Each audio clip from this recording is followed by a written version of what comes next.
we have already looked at the basics of quantization. In this video, I want us to have a more detailed look at it and cover all the parameters and functions. First of all, what is quantization? Quantization corrects the timing of what we have played by moving the notes to the closest grid position, according to the settings we have selected. You will mostly use it on MIDI, but as you know from the Flex videos, we can also quantize audio. If you want to see how to quantize audio, watch the Flex videos where I go into great detail about everything. But for this video, we are going to focus on MIDI. So if we open up the first piano region, you can see that the notes are not perfectly exactly on the grid. Some are a bit early, some are a bit late, and that is human. No musician will be exactly on the grid all the time. So let's see exactly where they fall. Let's press D as in Delta and look at the event list. We have talked about ticks when we looked at the playhead position in the LCD screen. So the last number up here, in our case 195, is in ticks, but that is only for the playhead and its position. In the event list, we get the position for each note we select. So a quick recap on ticks before we move on. In a 4/4 bar, like we have here, we have 3,840 ticks. So that is 960 ticks between each quarter note and 240 ticks between each 16th note of the bar. Any note you play will fall in one of these ticks. For example, we said that there are 240 ticks between each 16th note. So the selected note will also be highlighted up here. We can see that it is at 239. That is almost perfect. So the previous one is at 211. So if I change that number to 240, so type it in, 240, you will see that it will snap exactly on the grid. And it does. So that's a perfectly timed 16th note now. Obviously, if I double that, so 240 times 2 is 480, that will move it to the next 16th note after that. And so on. And since the number 1 is used to indicate that the note is perfectly quantized, if I press Q, as in Quebec, to quantize it, you will see that the number will turn to 1. So I select this note here, which is at 240. I'm going to press Q. The position will not change, but the number will change to 1. Now that tells us that the note is perfectly quantized. So no matter where the note is on the grid, if it's quantized, it will always be displayed as 1 in order to let you know. Now, before we move on, let me mention that you can change the way the clock format will be displayed. So open the settings, command and comma, then go to display, and all the way down here, you click and this list pops up. So you can have the default one is the first one, you can have periods after the numbers, so they will display like that, or you can change the tick to start from 0 instead of 1. I'm going back to the original one. Now let's look at how we can quantize, because you're obviously not going to be typing the tick numbers. Now there are two ways you can access the quantizing options, either from the region inspector up here, which you can also drag and make into a separate window. So just simply grab that and it becomes a separate window, or from the piano roll. So when you click on it, let's say here, this list pops up. Oh, before we move on, I need to tell you that there are two types of quantization, classic and smart. By default, it will be on classic, and that's what we will look at first. So when you click on the quantize option, this list pops up. Here, you select the value that you want. So let's say if I select an 8th note or whatever, the playback position will be adjusted and all of my selected notes will move to their nearest 8th note on the grid. If you mess it up or you want to experiment, that is no problem, as the parameters here are non-destructive. You can always command Z your way back to the original timing. So let's say the first option is off, meaning that there is no quantizing. We get unquantized playback. Now if I do select one of the options, so let's say the 16th note, nothing happens. and that is because I do not have a node selected. You need to make a selection in order to apply time correction, and that can be either a single node or a group of nodes. So let's say that I choose some nodes, so let's say these nodes here. I can make a selection, so whatever I want, so in this case let's go again for 16th nodes, and you can see that they snap to the grid. Now there is an important principle you should remember when applying quantization. The value you will use should be equal to the length of the shortest nodes of your region. That means that if your region has, the shortest nodes in your region are 8 nodes, as is the case with the region we have here, then I should use 8 nodes as my quantization value. And a second rule, equally important, always listen back. A lot of times your region won't be quantized as you want it, and you will have to go in and fix it manually. So always listen back. So as we said, we can always Command Z and go back. This time let's select all of them. So Command and A as in alpha, and let's use the 8 nodes this time. There you go, and now all the nodes are quantized, and as you can see on the event list, all of its nodes, they have a tick position of 1. Also, when you have a value selected and then you select certain nodes or the whole passage, you can either press Q as in Quebec, or you can press this Q button here and it will quantize your selection. Now let's look at the first parameter now. Say that you like the passage to be quantized, but not at 100%, because it makes it sound robotic. So you can use the strength slider here to adjust how much the selection will be shifted towards the nearest grid position. So at 100%, that will be hard quantization. Let's select all of them again. At 0%, that will be the original recorded position. So when I move it up and down, you see that it is being adjusted. So play around with it to find a good balance between good timing and more of a human feel. So let's look at the options within the menu. As we said, off will apply no quantization and leave the nodes in the original position. Underneath that, we get the normal quantization, all the way from the whole nodes to 64th nodes. As we mentioned, select the value that is equal to the shortest node of your passage. Next, we get triple quantization options. Now let's look at the triple passage. So it's this one here. Actually, let's have a listen.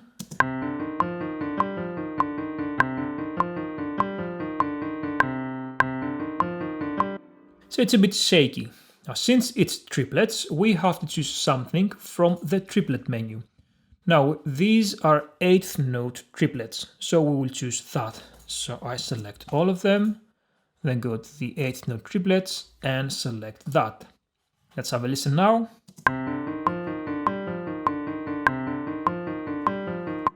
And it's right on the grid.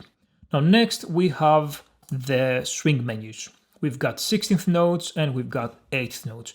Now both do the same thing, but we choose the value according to our node length. So I have 2 passages here, and it's just snare drums, 16th nodes and 8th nodes swing. So let's have a listen at this one first. And 8th nodes. So what the swing does is to delay the position of every second node by a fixed percentage. It would be obviously much more helpful if instead of the letters we got the actual percentage number, but we don't. So look at the second node, the one down here, as I change the value. So let's select everything. So I want swing. These are 8th nodes, so we want this down here. Swing A is at 50% of swing percentage. Swing B is at 54, so its subsequent letter increases that number by 4%. And swing C is at 58%. Swing D is at 62%. Now swing E is at 66%, and that is considered the perfect swing. Now the most even one. So let's have a listen. So when you want to play shuffle in the drums or the left hand on a blues piano or what have you, you normally select string E, which is at 66%. If you want to delay it even more, then we've got string F, which is at 71%. So this one is not 4% more, but 5% more.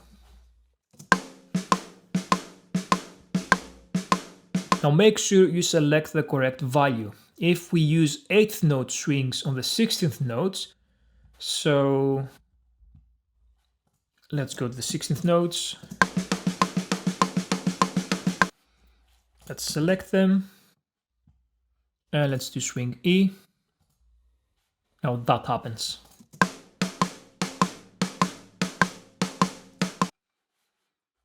Let's go back to that one. I want to show you something here. Command U. So you also get the swing slider. So if you want to push it even more, so that's swing E, that's 66%.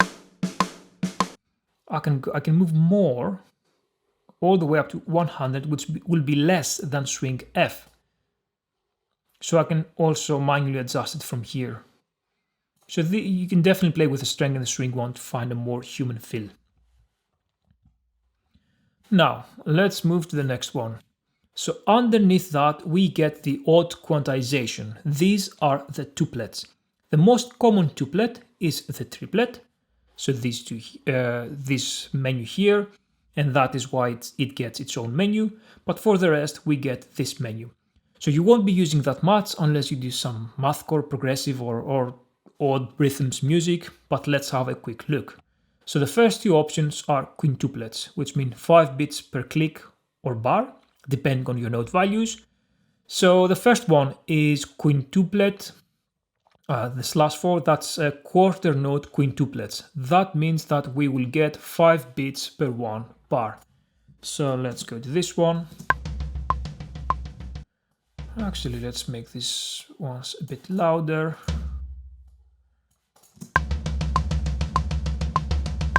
Okay, let's try it. So the first one, as I said, will give us 5 bits per one bar.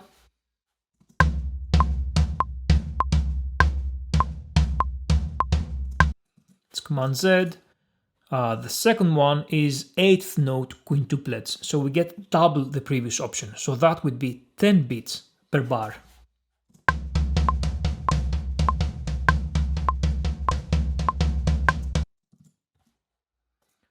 The next option is the septuplet, and as the name suggests, it's 7 bits per bar.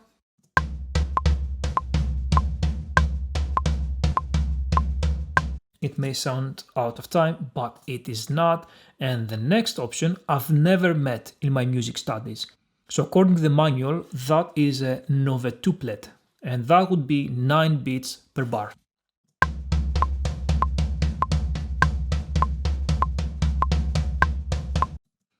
And that's it. And the last option is the mixed quantization. Now, if you have a part that has both triplets and straight notes, then this is what you will choose. So let's say you have a part that has 16th notes and 8th note triplets, then you choose the middle option. The only problem with this option is that it requires that you have great timing as a player. If you don't, the final result will not be what you want, and you have to go in and fix it manually.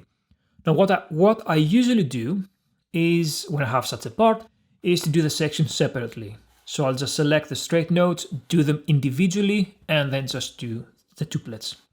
Now so far we have been working with classic quantization, and as I have mentioned, Logic has two types. The second one is smart quantization, and you know which one you're using either by the piano roll, which will have a small parenthesis here and it will say either classic or smart, or by the region inspector, which is also how you change between the two. So you click here and you either select classic quantize or smart quantize. Now when I change to smart, you can see that it also changes in the piano roll, and now it says smart. Now I'll give you two definitions for it. The simple one is that it maintains the distance between two notes that are supposed to be very close but not play at the same time. For example, a grace note on the piano, a flam on the drums, or any type of acciaccatura if you come from the classical music world. And for my fellow audio nerds that are like me and want to know a bit more about it, smart quantization analyzes the MIDI events that are near the grid positions. These are defined by the Q range, and we will look at that in a bit. It creates a reference point for each group of MIDI events. So when you quantize the part, the events will move proportionally to the reference point. How much they will move depends on the Q strength, which we have looked at. So unlike the classic quantization, the MIDI events will keep their original order. So you see, I'm not saying MIDI notes, I'm saying MIDI events, because it does not only include the notes, but all of our MIDI data, such as pitch bend, CC, control chains, etc. Obviously, this type of quantization will sound more human, as it will maintain the original grouping. I would say that smart quantization is great for drum parts, pianos, and polyphonic instruments in general. So it's not complicated. Let's look at it. Let's listen at this drum beat right here.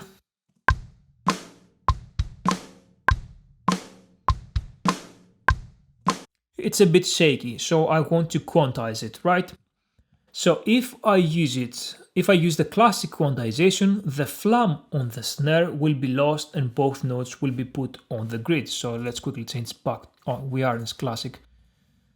So let's select all of them and let's go with 8 notes. So you see, I don't want that. Let's Command Z. Let's go back to smart. And let's try that again. So let's just press Q, this one here, or you can simply press Q on your keyboard. And let's have a listen now.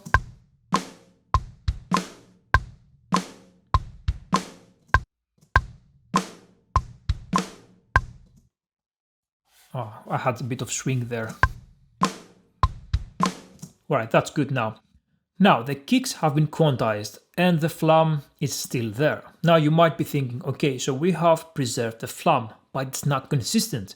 I don't like the distance between the flams. So do I need to go in and just fix them manually, just grab the notes, and move them to the way you want?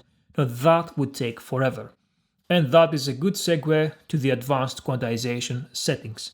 So in the region inspector, there is a little more option here. So click on that arrow and you get more options.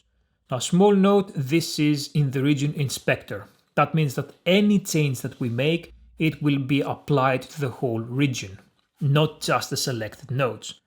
So in classic quantization, we get more options. And the only different one in smart is this one, Q-AntiFlam. So let's look at that. So all the way down to 0, so we've got this one. Smart quantize, we had 8 notes, I think. Yes, so all the way down to 0, which we are now, it has no effects and leaves the notes as they are. All the way up to 100, it completely ignores the flam and does not maintain the gap between them. Now it sounds as if it has been quantized with the classic mode. So let's slowly go from 0 up while it's playing back. So let's go back, let's play it.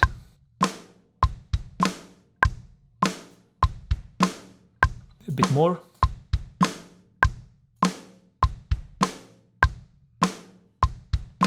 Yeah, I'd say that about 40% makes it tighter, but that's just, personal preference. So use that to change the gap between the grace notes. Now let's change to smart quantize and look at the other parameters. So let's choose another one. Let's go to this one now. Great. Now let's look at the first one, which is Q velocity. So these are 8 notes, so let's change that to 8 notes. Now that Q velocity determines the velocity values based on our template. So at 0%, we obviously have no change in velocity. we get both negative and positive values. So negative values have greater deviation from the template. I'm actually going to open up the automation here because it will make it much easier to see how it works. So press A, there you go. So now I'm simply going to move from negative values to positive values and look at the automation velocity.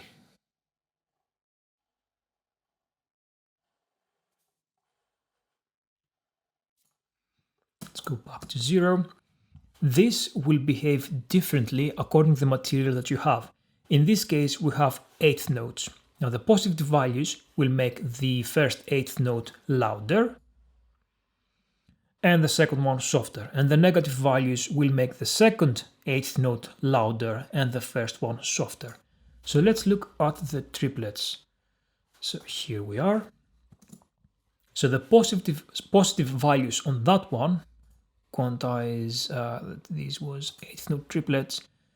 So the positive values will make the first triplet louder and the following two softer, and the negative values will do the opposite. And let's also look at the quarter notes. So let's go on this one. Okay, so in this one, that was 8 notes. So velocity, the positive values will make all the quarter notes louder, and wherever there is a different value, so in this case we've got the 8th notes here. Let me make it a bit smaller so we can see the whole thing. So the positive values will make the quarter notes louder, and wherever we've got 8th notes, it will make them softer. So let's go all the way up.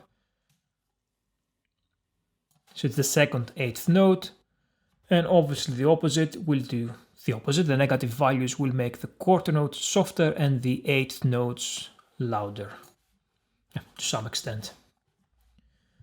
Now next up, let's make this one 0, is Q length. This is similar to velocity, but with length. So let's look at the triplets again. Okay, so if I bring it up to the positive values, the first note of the triplet will be lengthened, and the last two of the triplet will be shortened. So let's have a look at that. Q velocity, and let's actually get rid of the automation.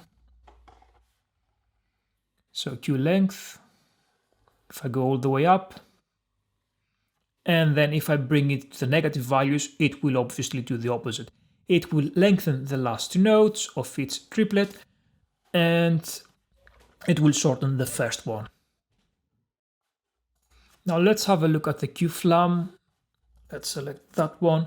All the notes that have the same position will be spread out. As you can guess, that's pretty good for chords in case you want to roll them or even create some arpeggiation. Let's have a listen.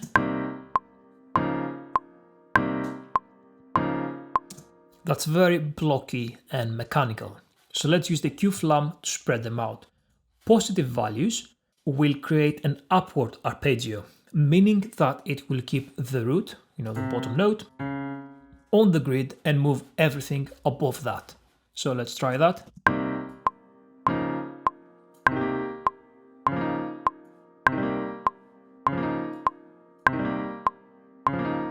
And you can go crazy with that.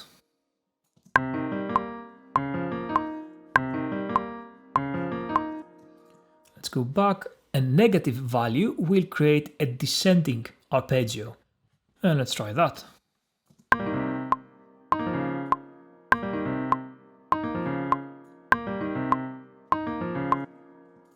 Let's go back to 0, and you can of course use it with just two notes, like with drums, and create some flams. Now next one is Q range. This will define which notes will be quantized based on their position to the grid. At 0, it will obviously have no effect and everything will be quantized. Now for positive values, notes outside that range will be quantized, and for negative values, notes within the range of ticks we will set will be quantized, and the notes outside that range will remain as they are. The Q strength we have seen will be responsible for the amount of which the notes will move to the grid position. Let's look at an example because it sounds way more complicated than it is. So let's say that you have a passage and you want to quantize all the nodes after a certain point. In this example, we just have 3 nodes. So let's open the event list to see their position. Remember, press D. Okay, so the first node, as you can see, is at 14 ticks, the second one is at 15 ticks, and the third one is at 16 ticks. I can set the Q-range value to anything one number below the node that I want to quantize. So for the first one that is at 14 ticks, I can go all the way up to 12 and it won't be quantized. So quantize, that's 8 nodes, let's do that. And then Q-range, so I can go all the way up to 12. And as you can see in the tick position, it stays as it is. As soon as I hit the number before that, so this is 14, so as soon as I hit 13, it will quantize that node. Let's go in so you can see it better. I go up to 13, and as you can see, it now snaps on the grid, but it doesn't quantize the rest. Similarly, if I bring the range up to 14, it will quantize the second node. Let's try that. Oh, it quantizes both of them. In any case, so essentially you can choose after which point the nodes will be quantized. As I said, since this is dependent on the Q strength, it will behave differently according to the values you set there. So if I reset the Q rates back to 0 and then set the Q strength, let's say, I don't know, let's go 30%. All the way down to 30. Now you will see that the nodes change position and now they are 10, 10 and 11 ticks. So bear in mind that you will need to take the strength down and experiment with these 2 parameters for a more human feel. And that is actually everything about quantization. Will you use all of that? I don't think so. I know I'm not, but certain parameters are really helpful. So definitely learn the ones that will elevate your workflow.